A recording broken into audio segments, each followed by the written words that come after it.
Bom dia, irmãos. Paz de Deus. Podem se sentar.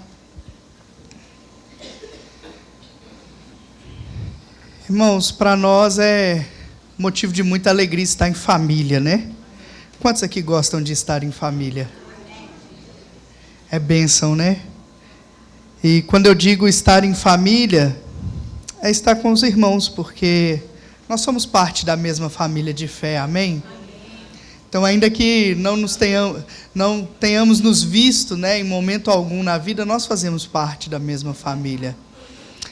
E, como o pastor Felipe disse, né, a primeira vez que nós nos encontramos pessoalmente, está aqui a minha esposa Alice, a Zuri está aí ou está no berçário? Ah, muito bem. A Zuri, de 6 meses, está no berçário, o Estevinho, de 4 anos, está lá na salinha também, né, para a glória de Deus. Irmãos, a história é assim, hoje, pastor, eu vou tomar liberdade, né? Eu me sinto em casa nesse lugar e eu quero mesclar um pouco a palavra com o testemunho. Eu sei que os irmãos são muito bem alimentados da palavra do Senhor, né? A gente percebe isso ao chegar na igreja, a gente percebe nas músicas cantadas, né? Eu conheço também o pastor Felipe, assim, né? Ali nos corredores da denominação, digamos assim. Então, hoje a gente vai mesclar um pouquinho, né, ao longo da palavra, tanto a palavra do Senhor quanto o testemunho. E iniciando um pouco, né, para os irmãos nos conhecerem um pouco mais, como o pastor Felipe disse, eu sou mineiro, né? Eu morava na cidade de Matozinhos, pertinho de BH. E em 2014, o Senhor me levou para uma cidade chamada Trindade, em Goiás, no estado de Goiás, ao lado de Goiânia. E ali tem uma base de uma missão evangélica chamada Missão Cristã Mundial. Hoje eles estão presentes em mais de 40 países, já anunciando Jesus. Inclusive países extremamente fechados, né, contribuem com missionários nesses lugares. E nós tivemos o prazer de estar ali com eles ao longo de 4 anos. Eu fui para lá em 2014, o Senhor me chamou para estar naquele lugar. Eu saí do seio familiar, né? Deixei igreja, amigos, e fui para essa missão, onde em 2016 a minha esposa foi estudar. Eu era um dos professores, né? Ali tem uma escola de preparação de missionários. E aí, quando eu conheci a Alice, né, irmãos, aí eu falei, eita, Jesus, não é que é do jeitinho que eu orava? Até os detalhezinhos, assim. Irmãos, eu fiz seminário batista durante um tempo e nos corredores a gente brincava um com o outro que tinha que casar com filha de pastor perto da igreja. Brincadeira. E aí eu orava e falava essa brincadeira assim, quando conversava com as pessoas. Irmã, não é que ela é filha de pastor, sobrinha de pastor e neta de pastor? Veio o combo assim, né? Completo. E como o pastor Felipe disse, eu sou de origem batista renovado, mas quando conheci Nova Vida, né, através da minha esposa, eu entendi a visão e o Senhor nos trouxe para esse lugar. Nós nos casamos em dezembro de 2017, agosto de 2018 ela engravidou, nós ainda morávamos lá em Trindade, em Goiás, e o Senhor nos conduziu a estarmos retornando para o Rio de Janeiro, onde servimos a nossa igreja, a ICNV Riachão, ao longo de 3 anos, mas com o coração assim, já ansiando pelo campo missionário.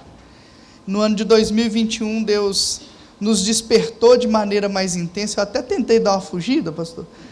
Eu falei, Senhor, esse ano eu quero um ano sabático, eu quero ficar tranquilo, eu vou trabalhar, eu vou me envolver menos com a igreja, eu vou ganhar dinheiro, eu vou, enfim, eu vou me estabilizar, eu vou, né, resolver minha vida aqui. Enfim, Deus falou assim, não é esse ano não. Já que você está querendo isso, aí ele incomodou a Alice também estava empreendendo aqui, eu empreendendo também, e o Senhor nos tocou e falou que tinha pressa de nos levar para a missão.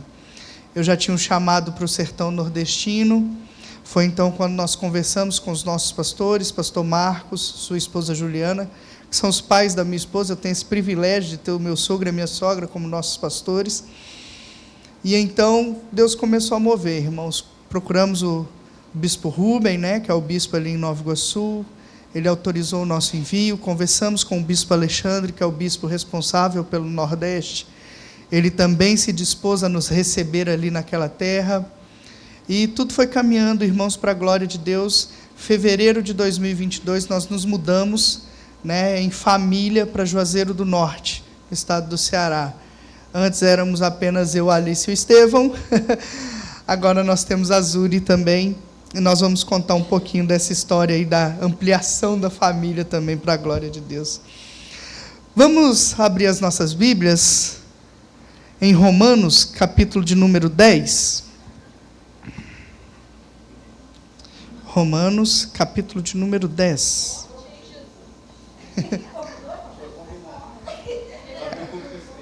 Meu Deus. Versículo 9, é? Amém. Versículo 9, é? Meu Deus, glória a Deus. Então já está. Glória a Deus. Aleluia. Então nós vamos reler uma pequena parte, né, do texto que os irmãos abriram o culto. Glória a Deus. Espírito testificando, né? Não, nem falamos a respeito, né? Glória a Deus. Amém, aleluia. Amém, vamos ler a partir do versículo 9. Vocês, no caso, reler, né? Diz assim, irmãos: se com a boca você confessar Jesus como Senhor e em seu coração crer que Deus o ressuscitou dentre os mortos, você será salvo. Porque com o coração se crê para a justiça e com a boca se confessa para a salvação. Pois a Escritura diz: todo aquele que nele crê não será envergonhado. Porque não há distinção entre judeu e grego, uma vez que o mesmo é o Senhor de todos, rico para com todos os que o invocam. Porque todo aquele que invocar o nome do Senhor será salvo. Como, porém, invocarão aquele em quem não creram? E como crerão naquele de quem nada ouviram? E como ouvirão se não há quem pregue? E como pregarão se não forem enviados? Como está escrito: conformosos são os pés dos que anunciam coisas boas. Mas nem todos obedeceram ao Evangelho. Pois Isaías diz: Senhor, quem creu em nossa pregação? E assim a fé vem pelo ouvir, e ouvir pela palavra de Cristo. Senhor, somos gratos, Pai, pela leitura da Tua palavra. Nos conduza nessa manhã, Deus, que seja uma manhã de edificação, tanto com a ministração da Tua palavra, quanto o que for dito aqui em tom de testemunho. Deus, em nome de Jesus, fica conosco nessa manhã. Fale aos nossos corações, ó Pai, que nós sejamos edificados para a glória do Senhor, ó Deus, em nome de Jesus. Amém. Amém, irmãos? Amém.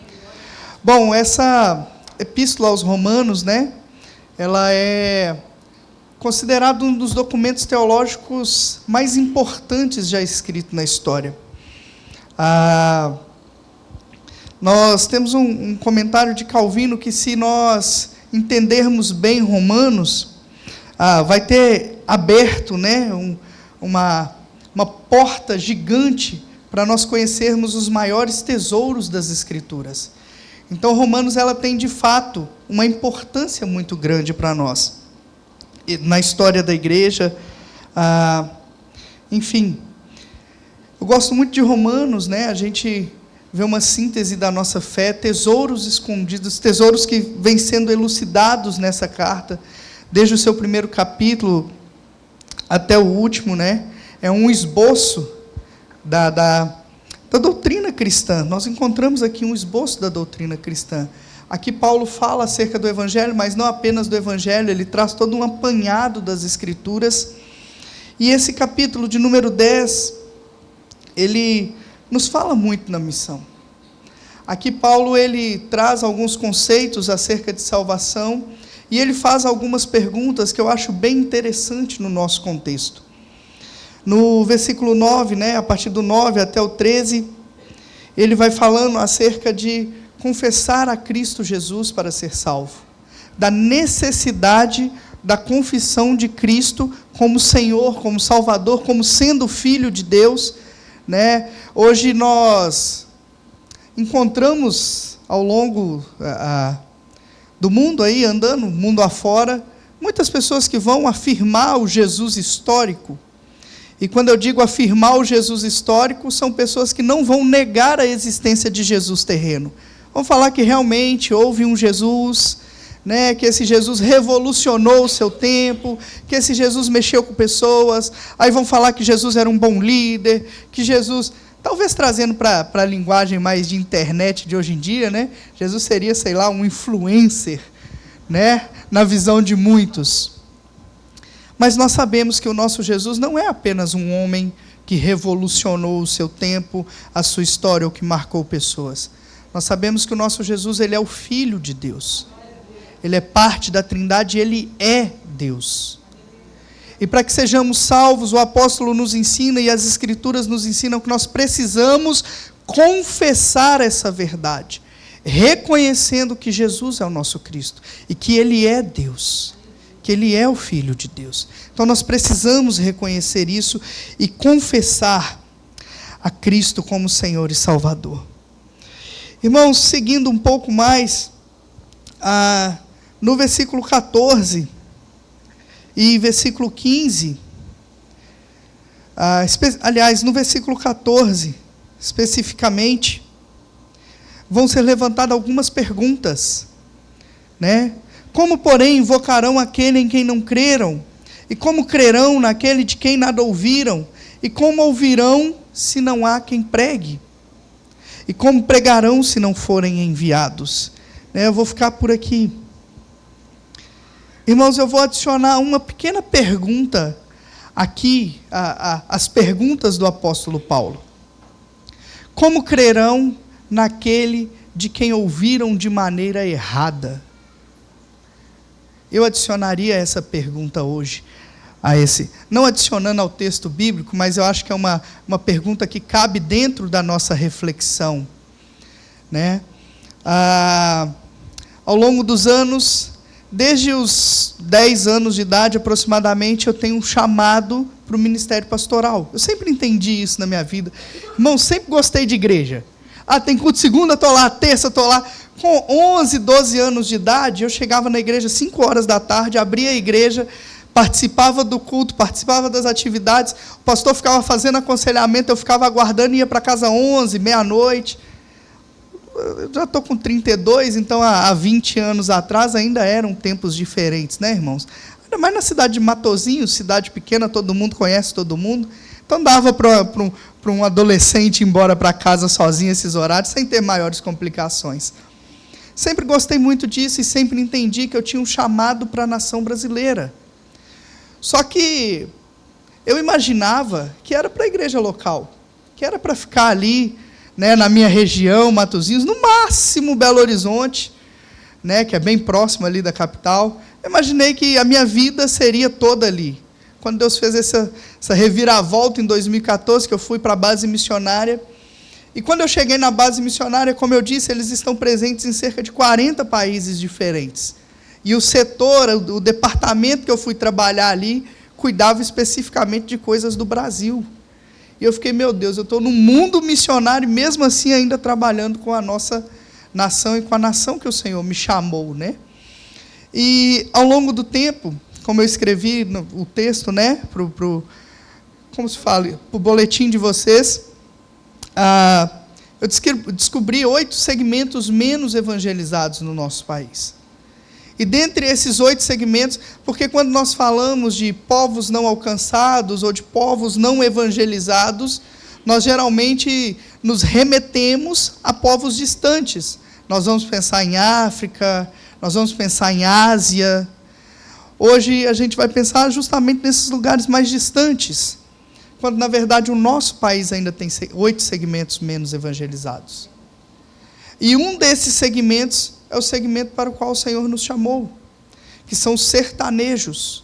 Hoje nós estamos na cidade de Juazeiro do Norte, que é talvez a maior cidade do sertão nordestino.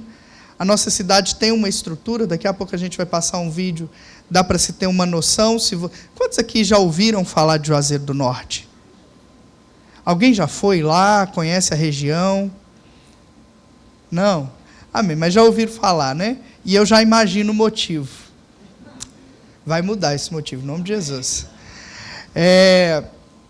Então o Senhor nos levou ali para a maior cidade do sertão nordestino. Na região mais central da cidade, irmãos, nós temos de certa maneira, uma concentração de igrejas. Nem se compara às igrejas do Rio de Janeiro.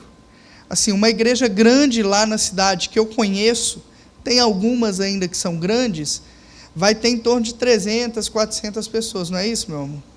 É o que a gente tem contato ali de igreja grande. Então a gente sabe que uma igreja hoje de 300 pessoas no Rio ainda dá para ser considerada talvez uma média igreja, né? Em relação às que a gente tem aqui. E na minha cidade não funciona assim. E o Senhor, quando nós fomos para lá, nós pedimos ao Senhor para irmos para um lugar onde tivesse poucas igrejas ou nenhuma igreja. Porque necessidade, irmãos, a nossa igreja local tem. A gente sabe que o meu pastor tem necessidade de um auxiliar, a gente sabe da necessidade do pastor Felipe aqui com todos vocês, sirvam a igreja local, isso é muito importante. A gente sabe que tem necessidade no Rio de Janeiro, ainda tem muitas pessoas a serem alcançadas para a glória de Deus. Mas nós não queríamos ser apenas mais uma igreja, então nós pedimos ao Senhor que nos desse um local onde não tivesse igrejas, ou que tivessem poucas igrejas, e essa foi a realidade que o Senhor nos chamou. Nós estamos num bairro chamado Campo Alegre, daqui a pouquinho a gente vai passar um vídeo e você vai ver. E nesse bairro, irmãos, nós temos aproximadamente 7 igrejas.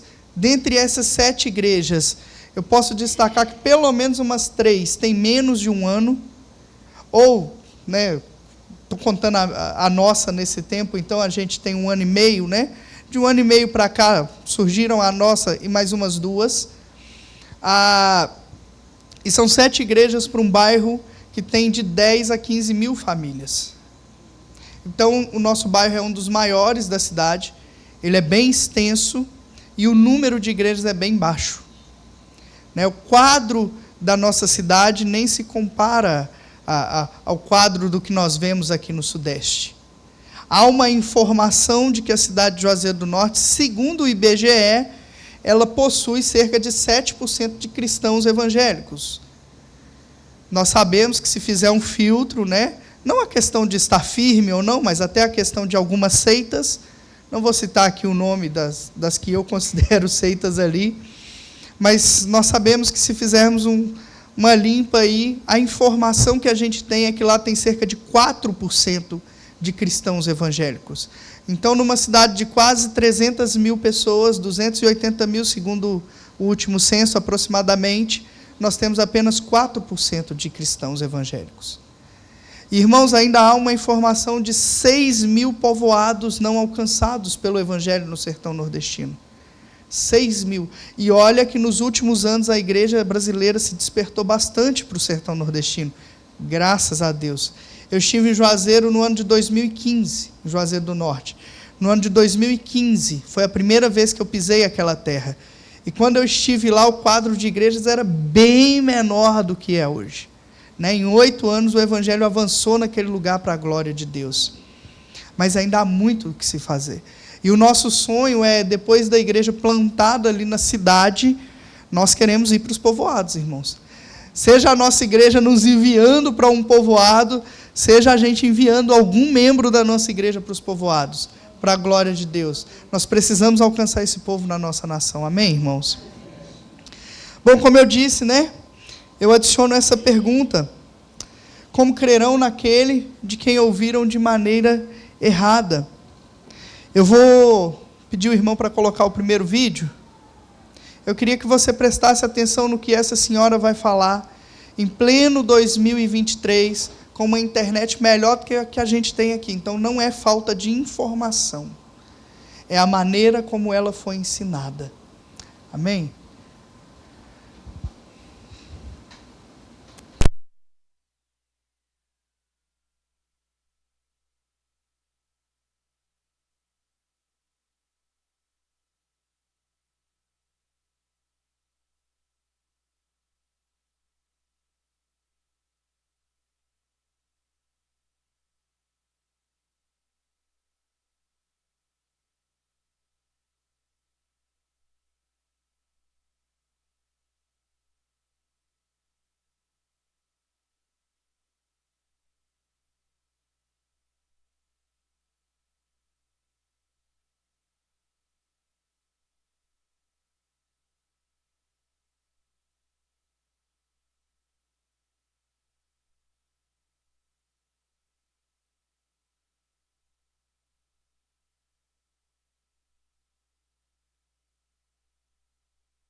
circulou nas redes sociais esse ano, no Instagram lá da nossa cidade, que fala sobre a história da cidade. Então, traz fotos antigas, traz algumas figuras, alguns personagens. Essa é uma das personagens da nossa cidade, conhecida lá. E essa crença está presente, irmãos. Não somente essa crença, mas eu vou contar, né? A gente vê o vídeo, tem diversas reações, né? Alguns acham engraçado, outros acham absurdo. Irmãos, eu me dói o coração. Eu não me importo de você achar engraçado, não, tá? Às vezes a gente tem essa percepção mesmo. É como cada um tem uma reação diferente, não tem problema. Mas eu me dói o coração, irmãos. Saber que aquele povo ainda não conhece Cristo Jesus. E lá na cidade nós temos um local, irmãos.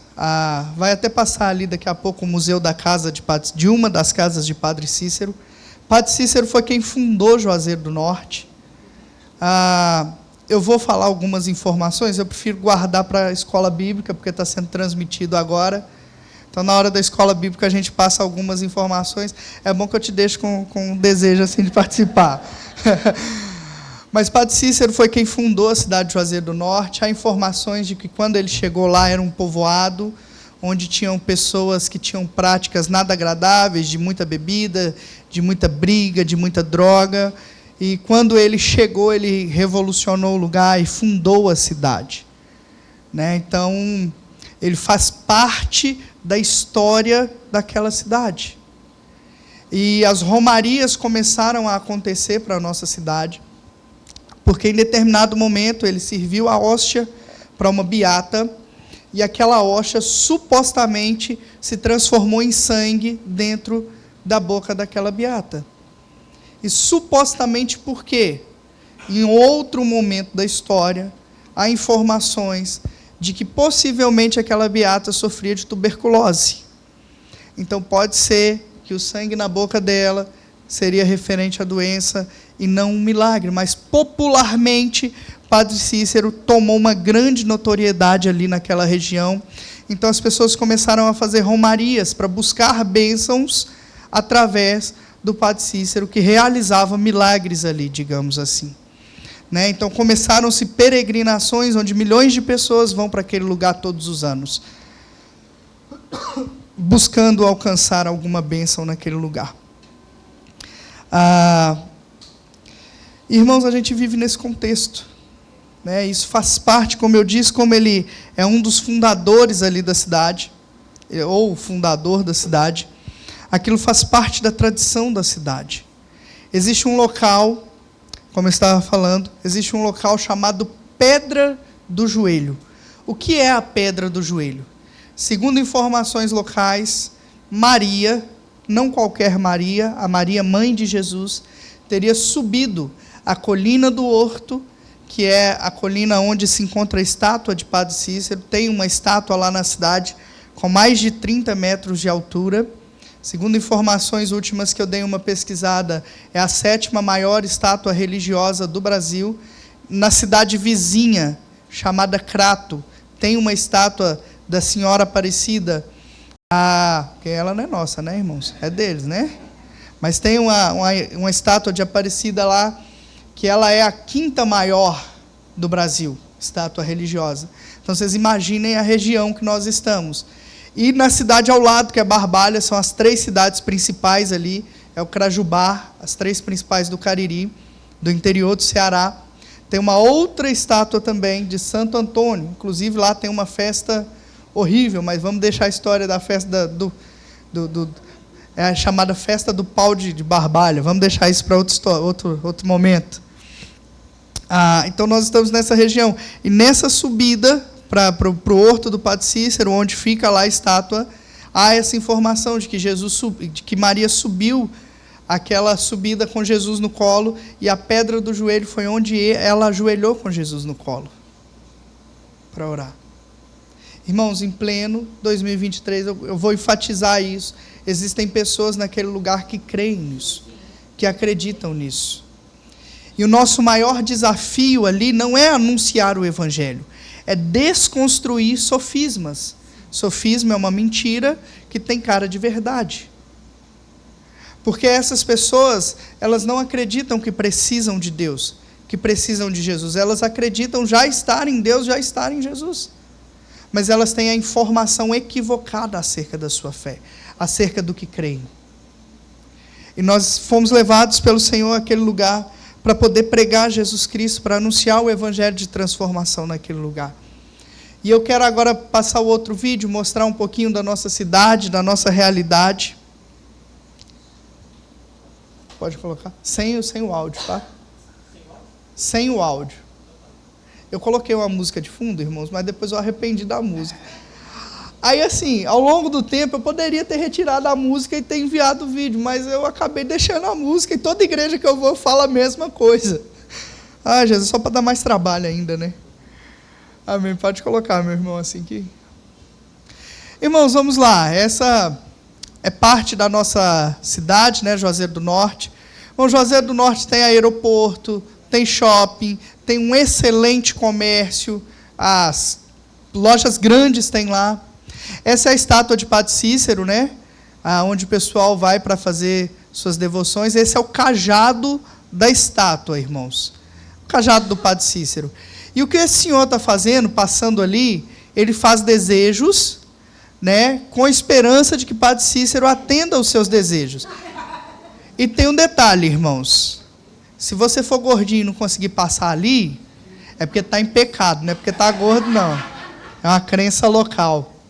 Essa é uma das casas, né, onde Padre Cícero tinha ali.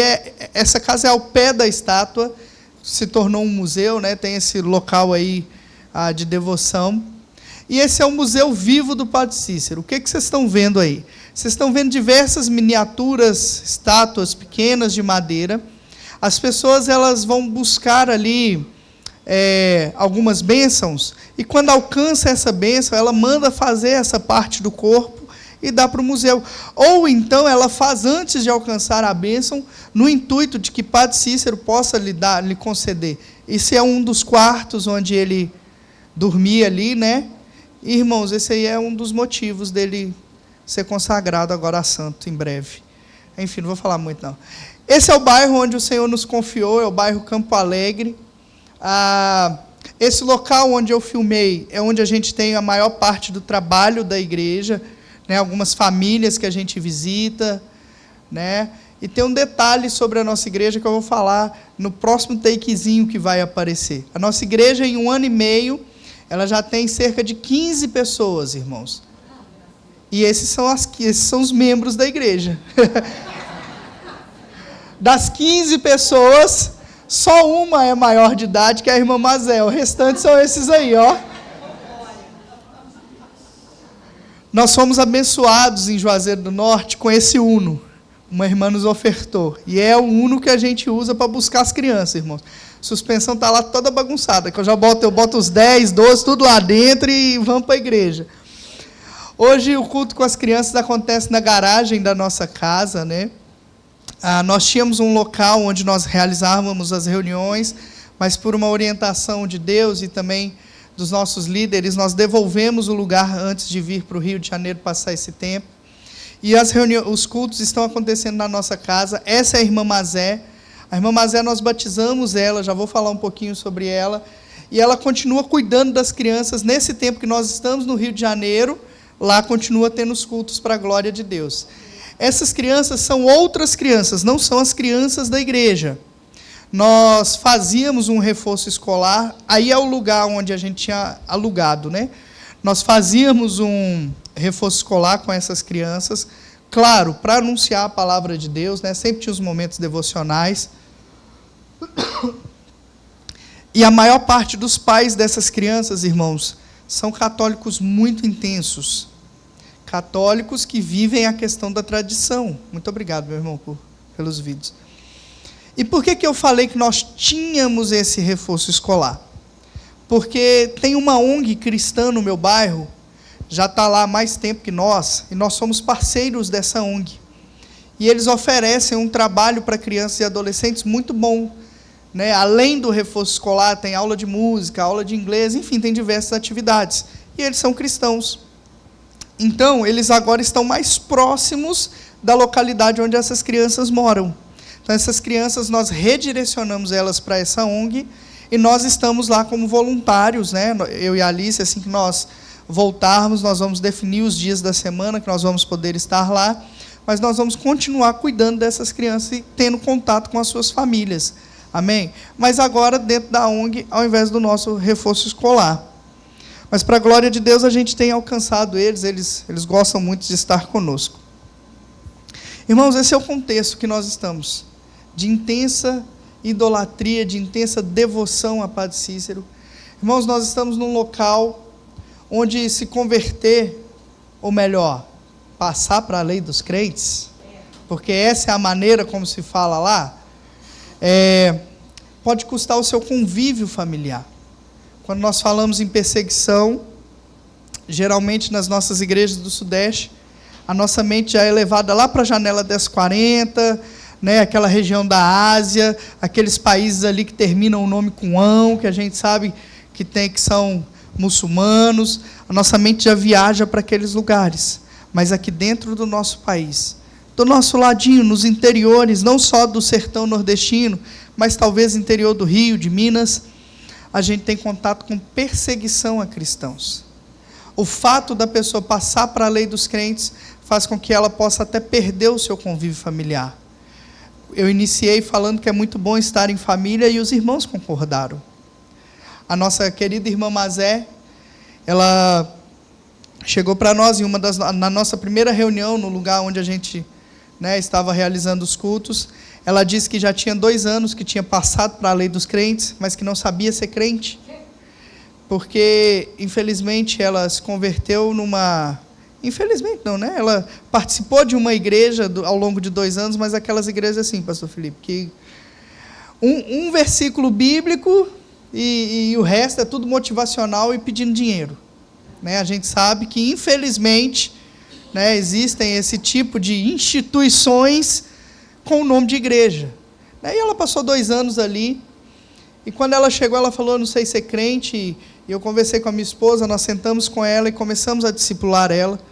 E depois de algumas lições de discipulado, nós achamos que ela ia querer se batizar, ela não quis.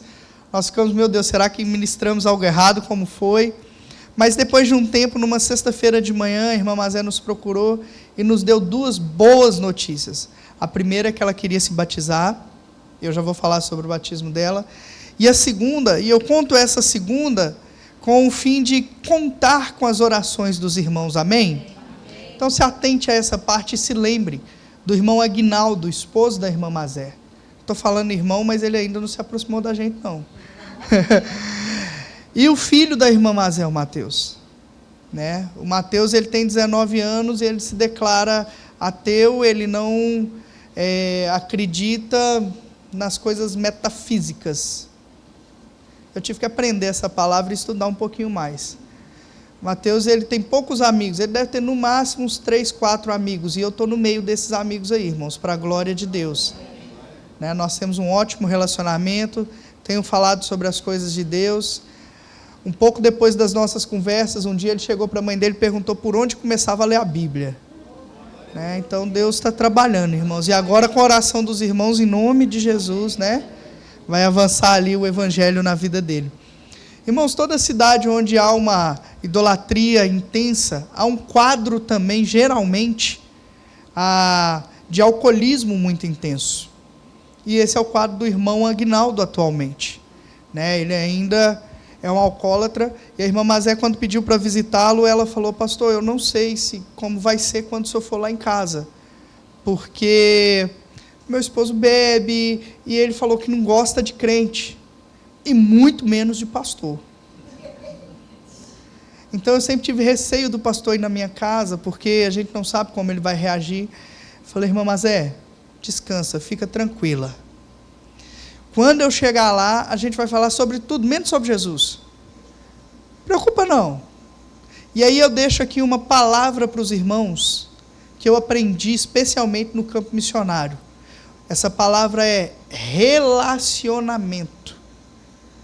Irmãos, nós precisamos nos relacionar com as pessoas. especialmente com os ímpios. Porque é através de nós que eles vão conhecer a Cristo Jesus. Relacionamento. E não é aquele relacionamento, não sei, eu vou falar assim, desculpa, eu vou falar. Não é aquele relacionamento do crente chato, não, irmãos. Você tem que ir para a igreja, você tem que converter, você vai para o inferno. Não, irmão, já está cheio de gente apontando tudo para tudo que é lado. Senta, conversa. Sabe, parte da minha família, por parte de mãe principalmente, que eu tenho mais convívio, não é convertido, irmãos. A gente senta. Eu e a Alice estivemos lá em Minas durante 15 dias, nesse período que estamos aqui. A gente foi à casa da minha tia, no último domingo que a gente esteve lá. E minha tia estava lá, bebendo a cerveja dela, meu tio bebendo muito mais a cerveja dele. E, gente, nós estávamos lá sentados, conversando. Se nós deixarmos de ir almoçar com a minha tia e com meu tio, porque eles tomam a cervejinha deles, quando é que eles vão conhecer a Cristo Jesus? O que eles vão pensar de nós? Relacionamento.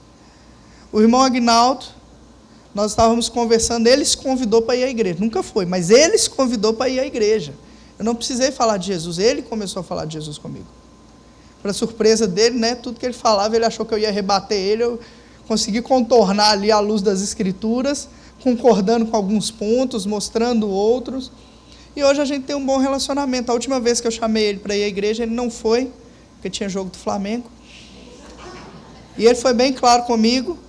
Geralmente ele fala assim, não, eu vou e não vai, eu vou e não vai. Esse dia ele falou, eu não vou não. Eu tomei um susto, né? Ele nunca tinha falado assim. Mas por que tu não vai? Ele, não, eu já tinha tomado umas. Não, porque tem jogo do Flamengo e eu não vou não. Falei, então, beleza, vai lá assistir o jogo do Flamengo. E irmãos, a irmã Mazé, nós batizamos ela, não tinha um familiar, não tinha um amigo, não tinha um parente, porque ela estava passando pela lei dos crentes. Então, um momento que... Porque aqui no Sudeste, eu descobri que tem uma frase que a gente ouve com frequência, e é a frase que menos faz sentido. Esse caminho é o bom, é o certo, mas não é para mim. Quantos de nós, os nossos parentes, né, principalmente adolescentes, não vai, meu filho, é isso mesmo, vai para a igreja, esse é o caminho bom, esse é o caminho de Deus, esse é o caminho certo, mas não é para mim. Mas você sabe que é o caminho bom, é o caminho certo, por que tu não vai então pelo caminho, criatura? Mas enfim, lá não, irmãos, lá é motivo de separação familiar. Em uma das reuniões familiares, a irmã Mazé ouviu de uma pessoa que a mãe dela não estava feliz no céu. A mãe da irmã Mazé já é falecida há algum tempo. Por que a mãe dela não estava feliz no céu? Porque a irmã Mazé passou para a lei dos crentes. E como que essa pessoa chegou a essa conclusão? Num sonho. A mãe da irmã Mazé supostamente apareceu para ela. Então, irmãos, isso são coisas corriqueiras do nosso dia a dia. São coisas que nós enfrentamos. Eu visito uma família que eu falei diversas situações à luz das Escrituras, e a pessoa, é assim, concordo, está certo, é isso, está certo, pastor, não para de vir aqui não, eu gosto muito de ouvir sobre isso. E aí, depois que tinha liberdade, eu comecei a entrar em algumas coisas, e eu falei, está errado, isso está errado. A luz das Escrituras é assim, assim, assim, assim, assim. Claro, de maneira mais doce, né? E aí, sabe o que essa pessoa falou comigo, irmãos? Está certo, pastor. É isso mesmo. Está certo. Irmãos, essa pessoa não é cristã ainda. E está tudo certo o que eu falo. E está tudo errado o que ela pratica. Mas você sabe por que não abandona, irmãos? Porque era a fé da avó, que a avó ensinou. Então, lembra lá que a mãe não está em paz? A avó também não vai ficar em paz no túmulo. Vamos caminhando aqui, né, para o fim da nossa palavra, e a gente vai continuar na escola bíblica, então fique com a gente para a escola bíblica, amém? E detalhe, na escola bíblica, minha esposa ainda vai contar algumas coisas, tá? Então, eu conversei com o pastor Felipe ontem, a gente vai abrir para perguntas e respostas, então vocês vão poder tirar algumas dúvidas, né, ou curiosidades, a gente vai estar aqui para responder vocês. Mas voltando aqui, já para a gente concluir essa parte, né, do culto, os versículos 16 e 17, irmãos, vai falar assim: Mas nem todos obedeceram ao evangelho, pois Isaías diz: Senhor, quem creu em nossa pregação? E assim a fé vem pelo ouvir e ouvir pela palavra de Cristo.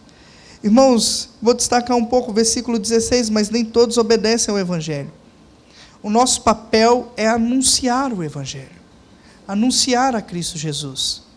Quem vai obedecer é o Espírito Santo que convence, é o Espírito Santo que gera uma fé salvífica na pessoa para que ela creia em Cristo Jesus. Não somos nós, não são os nossos argumentos. Amém, irmãos? Mas o nosso papel é anunciar Cristo Jesus. Nós não podemos deixar de anunciar o Evangelho de Cristo.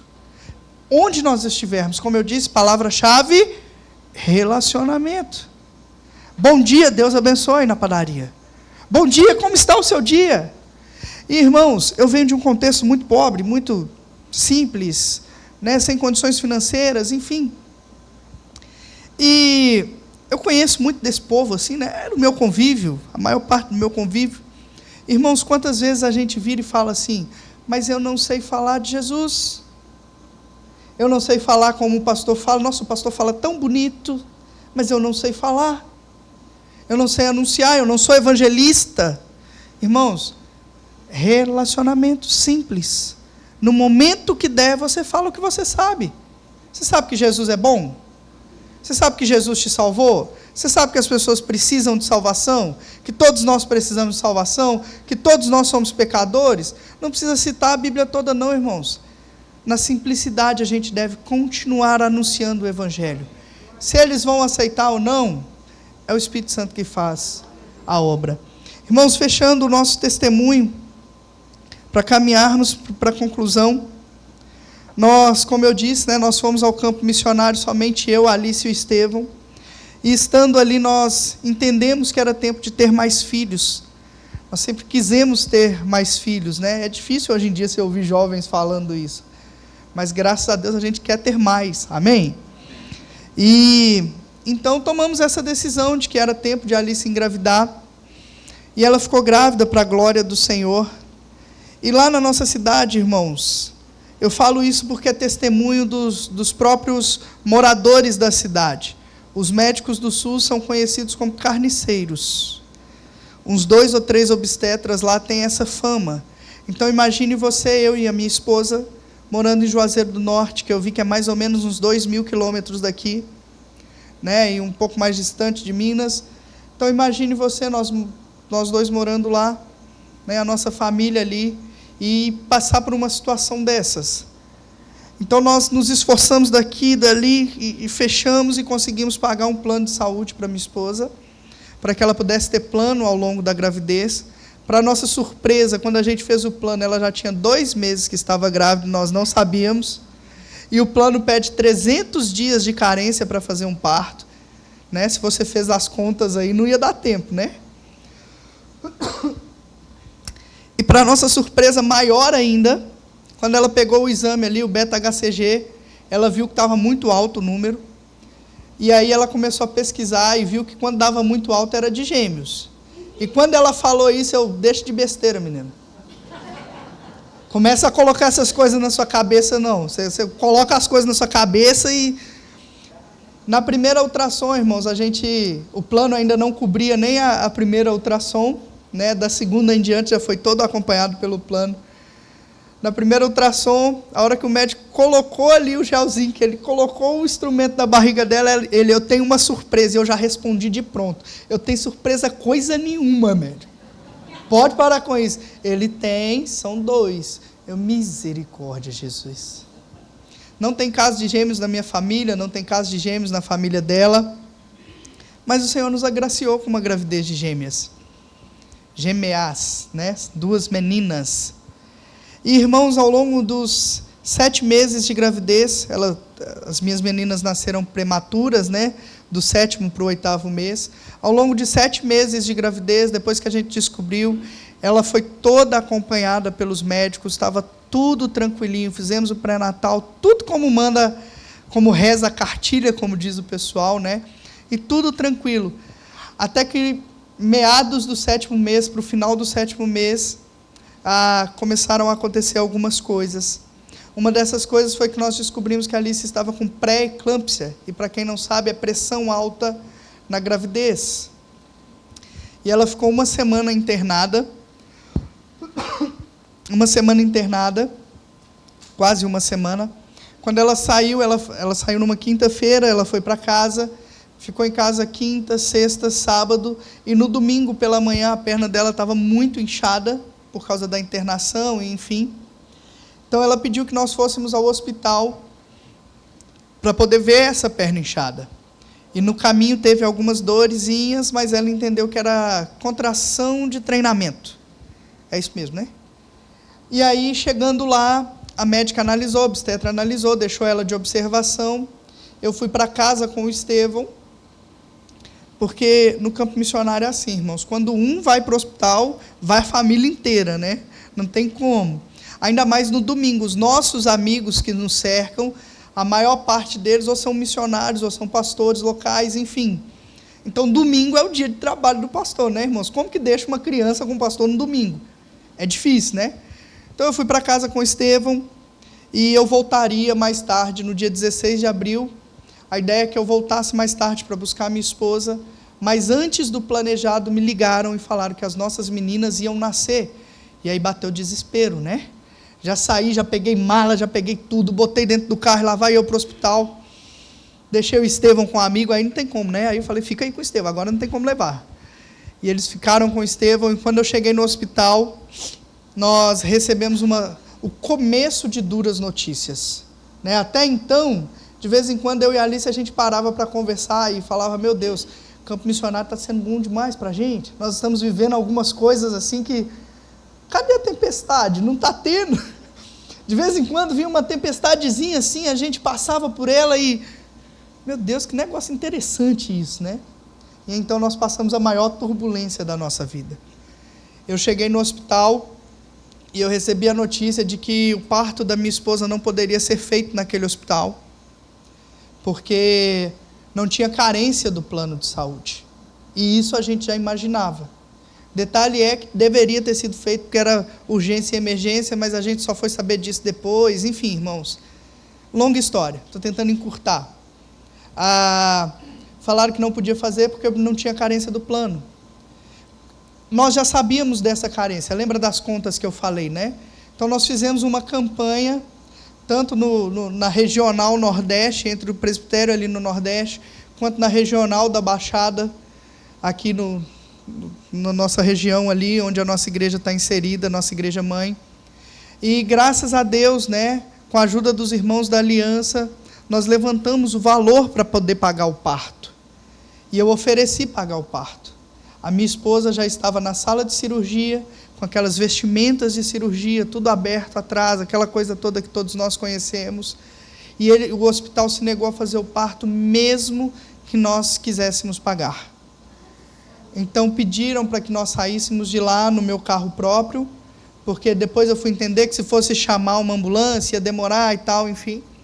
Nós saímos no nosso carro próprio. No meio do caminho, a minha gasolina estava entrando na reserva, irmãos.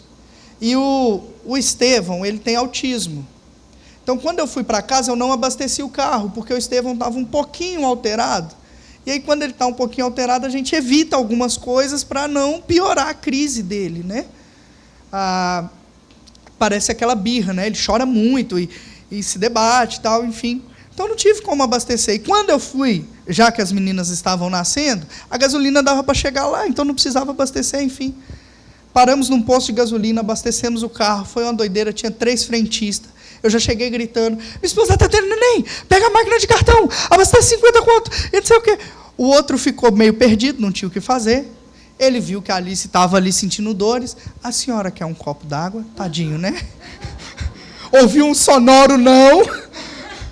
E seguimos viagem. Irmãos, a bolsa da Alice estourou, já estava com uma coloração diferente. Quando nós chegamos no outro hospital, numa cidade vizinha chamada Barbalha, quando nós chegamos, o quadro era de urgência, ela já foi para a mesa de cirurgia, sem nem saber, quadro, eu nem tinha pagado ainda, e já foi assim mesmo, e depois que eu fui resolver burocracias. Irmãos, naquele dia, nasceram as nossas meninas, a Zuri, que agora está com 6 meses, e a Zoe, que já nasceu sem vida. foi um dos dias mais difíceis das nossas vidas. Não, na verdade foi o dia mais difícil. Nós soubemos que a Zuri ia ficar na UTI, né? Não sabíamos quanto tempo, mas ela foi para a UTI por ser prematura. E a Zoe, o Senhor quis para si. Zoe significa vida, nós entendemos no nosso contexto que é vida de Deus, e se a vida é de Deus, Ele faz o que Ele quer, amém, irmãos? Então, quanto ao natural, a gente está correndo atrás lá para resolver com o hospital, né? A gente é ser humano, foi uma injustiça, enfim. Quanto ao sobrenatural, quanto ao Evangelho, nós temos plena convicção de que tudo era propósito do Senhor e estamos descansados nele. Claro que isso não nos isenta da dor, né, irmãos? Em alguns momentos é bem difíceis para nós. Mas, enfim, as nossas meninas nasceram, a Zoe sem vida, a Zuri ficou na UTI. Irmãos, através de toda essa turbulência, nós tivemos a oportunidade de anunciar o Evangelho. Nós não somos evangelistas, apesar de missionários, não somos aqueles evangelistas que saem na rua, né? Tem uns irmãos que saem que se tu largar numa praça, ele leva todo mundo para dentro da igreja, não é assim? Depois ele não consegue cuidar, porque o papel dele é ganhar. Nós não somos esse tipo de pessoa. Nós aprendemos relacionamento no campo missionário. E, irmãos, nesse tempo de dificuldade, onde a minha esposa passou por humilhações, onde ela passou por dores intensas, e eu falo dela, claro, eu também senti muito, eu enterrei a minha filha, mas, para a mulher, vocês sabem que é muito mais intenso, onde ela passou por tudo isso, ela olhou para o nosso Senhor e entendeu que o Senhor pegou ela no colo e cuidou dela. Irmãos, nesse período de 45 dias que a Zuri ficou dentro do hospital, entre UTI, berçário e canguru, que é a última fase ali, que ela está só ganhando peso para sair, a minha esposa, ela pôde evangelizar pessoas, ela orou com algumas mulheres, até hoje a gente mantém contato com pessoas daquele tempo, né? E o que mais me marcou foi num domingo à noite, onde ela estava cheia de cansaço, porque ela não podia dormir direito, de 3 em 3 horas, tinha que ter os cuidados ali com a Zuri, ela estava sozinha, não tinha ajuda, porque a enfermeira não ajuda nessa fase, extremamente cansada, passando por toda uma situação psicológica, não teve tempo de viver o puerpério, nem resguardo, nem dor do luto, nem nada, aquele turbilhão de coisas. Eu mando mensagem para ela no domingo à noite e ela fala assim, amor, eu vou fazer um culto com as mulheres que estão aqui. Irmãos, em meio à nossa dor, nós tivemos a capacidade, não por nós, irmãos, mas o Espírito Santo em nós, nos levou a manifestar a palavra de Deus. Foram diversos testemunhos, diversas situações, né, já uns 2 minutinhos além do horário, né? Mas assim, nós passamos toda essa situação no campo missionário. 1 ano e meio, irmãos, que mais parecem uma vida, né? Um desafio que nós temos de desconstruir sofismas, de anunciar a palavra.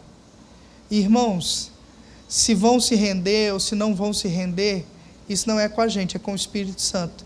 Mas nós entendemos que Ele nos levou para aquele lugar, para anunciar a santa palavra.